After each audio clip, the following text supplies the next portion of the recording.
আসসালামু আলাইকুম প্রিয় ফুটবল ফ্যান্স। ফুটবল দেশের আরও একটি ভিডিওতে আপনাকে স্বাগতম।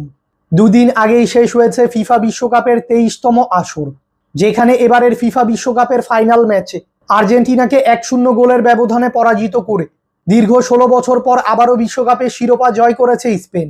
মূলত বিশ্বকাপ শেষে এবার শুরু হতে যাচ্ছে যুক্তরাষ্ট্রের মেজর লিগ সকার, যেখানে এবার ম্যাচ খেলতে মাঠে নামছে মেসির ক্লাব ইন্টার মিয়ামি। আজকের এই ভিডিওতে আলোচনা করব ইন্টার মিয়ামির পরবর্তী ম্যাচ কার বিপক্ষে এবং ম্যাচটির ভেন্যু ও সময়সূচি নিয়ে।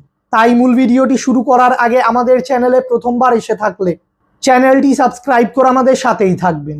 মূলত বিশ্বকাপের জন্য মাঝপথে স্থগিত করা হয় মেজর লিগ সকারের চলতি মৌসুম, তাই এখন বিশ্বকাপ শেষে আবারও মাঝপথ থেকেই শুরু হচ্ছে মেজর লিগ সকার, যেখানে মেজর লিগ সকারের চলতি মৌসুমে নিজেদের 16তম ম্যাচে এবার শিকাগোর বিপক্ষে মাঠে নামবে মেসির ক্লাব ইন্টার মিয়ামি। বর্তমানে মেজর লিগ সকারের ইস্টার্ন কনফারেন্সের পয়েন্টস টেবিলে 15 ম্যাচে 9 জয় 2 পরাজয় ও 4 ড্রয়ে মোট 31 পয়েন্টস নিয়ে পয়েন্টস টেবিলে দ্বিতীয় অবস্থানে রয়েছে ইন্টার মিয়ামি। অন্যদিকে 14 ম্যাচ শেষে 8 জয় 4 পরাজয় ও 2 ড্রয়ে মোট 26 পয়েন্টস নিয়ে পয়েন্টস টেবিলে তৃতীয় অবস্থানে রয়েছে শিকাগো।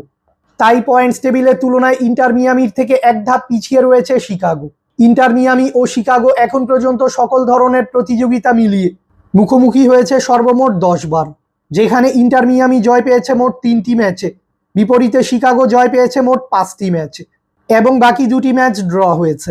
তাই মুখোমুখি পরিসংখ্যানে ইন্টার মিয়ামির থেকে এগিয়ে রয়েছে শিকাগো। ইন্টার মিয়ামি ও শিকাগো ম্যাচের আগে দু দলের সাম্প্রতিক ফর্ম দেখলে দেখা যায় ইন্টার মিয়ামি নিজেদের খেলা সর্বশেষ 5টি ম্যাচে 4টি ম্যাচে জয় ও 1টি ম্যাচে পরাজিত হয়েছে। অন্যদিকে শিকাগো নিজেদের খেলা শেষ 5টি ম্যাচে 3টি ম্যাচে জয় ও 2টি ম্যাচে পরাজিত হয়েছে। অর্থাৎ সাম্প্রতিক ফর্ম বিবেচনায় এ ম্যাচে শিকাগোর থেকে কিছুটা এগিয়ে থাকবে মেসির ইন্টার মিয়ামি। মূলত 2026 ফিফা বিশ্বকাপ শেষে এখন বিশ্রামে থাকায় শিকাগোর বিপক্ষে ইন্টার মিয়ামির হয়ে এ ম্যাচটি খেলা হবে না আর্জেন্টাইন তারকা লিওনেল মেসির। ইন্টার মিয়ামি বনাম শিকাগোর মধ্যকার এই মেজর লিগ সকারের ম্যাচটি খেলা হবে মিয়ামির নু স্টেডিয়ামে এবং এই ম্যাচটি অনুষ্ঠিত হবে বাংলাদেশ সময় অনুযায়ী আগামীকাল 23 জুলাই বৃহস্পতিবার ভোর 5টা 30 মিনিটে। ইন্টার মিয়ামি অবশ্যই চাইবে এ ম্যাচে শিকাগোকে পরাজিত করে আবারও পয়েন্টস টেবিলের শীর্ষ স্থানে যেতে। ফুটবলের সকল নিউজ এবং আপডেটস পেতে আমাদের চ্যানেলটি সাবস্ক্রাইব করবেন এবং আমাদের সাথেই থাকবেন। ধন্যবাদ।